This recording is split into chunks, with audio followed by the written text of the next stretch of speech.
केन्दुझर रे बणुआ हाथी सह लागी युवक गिरफ। सोशल मीडिया निशारे बणुआ हाथी सह लागिबा पड़िला महंगा। हाथीर दांत धरी फोटो वीडियो करी सोशल मीडिया रे पोस्ट करबा परे संपृक्त युवकों को गिरफ करिछि केन्दुझर वन विभाग। केन्दुझर चंपुआ थाना अंतर्गत गोधुरी गाँवर गणेश नायक एक बणुआ हाथीर अति निकट को जाई तार दांत धरी फोटो वीडियो करथिले। परे सेही वीडियो को सोशल मीडिया रे पोस्ट करबा सह ताहा द्रुत गति रे वायरल होइथिला।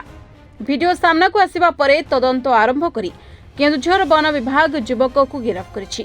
वन्यजंतु को उत्तेजित करबा और वन्यप्राणी सुरक्षा नियम उल्लंघन अभियोग रे तांको विरोध रे आईनगत कार्यानुष्ठान निया जायछि एवं तांको सह आउ 2 जन युवकों को मध्य गिरफ करा जायछि। काली चंपुआ रेंज ठारे गोटे युवा तांकर नाम है गणेश नायक बापा कालीचरण नायक गाँ गोधुड़ी पंचपोखरी ग्राम पंचायत पीएस चंपुआ तांको आमे वाइल्ड लाइफ प्रोटेक्शन एक्ट धारा 7 अनुଯାୟୀ तांको खाली अरेस्ट करिछु। तांकर क्राइम है हाथी पछरे वर्ष वर्ष धरी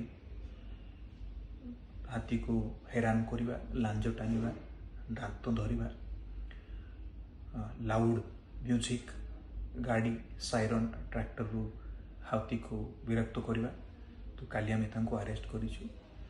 या पूर्व तांको विरोध रे गोटे केस बुक हेतिला किंतु से फरार थिले। तांको आमे काली अरेस्ट करिछु। आउ 2टा लोक युवा पिला मानको मध्य सेते अरेस्ट कराइछि।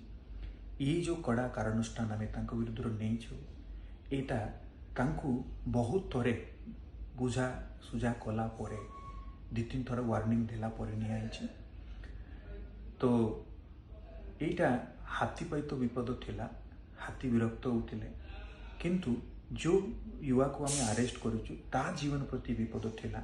और ताको देखिकी जो बाकी अन्य युवा माने जो दुस्साहस करथिले ए माने इंस्टाग्राम फेसबुक ऊपर तांकर निजे अकाउंट क्रिएट करिकी हाथीर एमती वीडियो छाड़ीथिले जहा द्वारा अन्य युवा बाकी लोक पिला मानक मनरे एमिति गोटे मजा आमे भी करवा जीवा बोली बहुत युवा माने भी सेठी आस्थिले।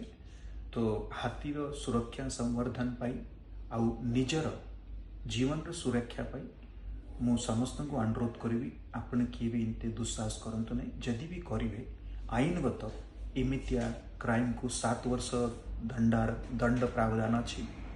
आपण जमा करी इनती दुस्साहस करंतु नहीं। धन्यवाद। केन्दुझर लोकनाथ मिश्र को रिपोर्ट, रिपोर्टर्स टुडे।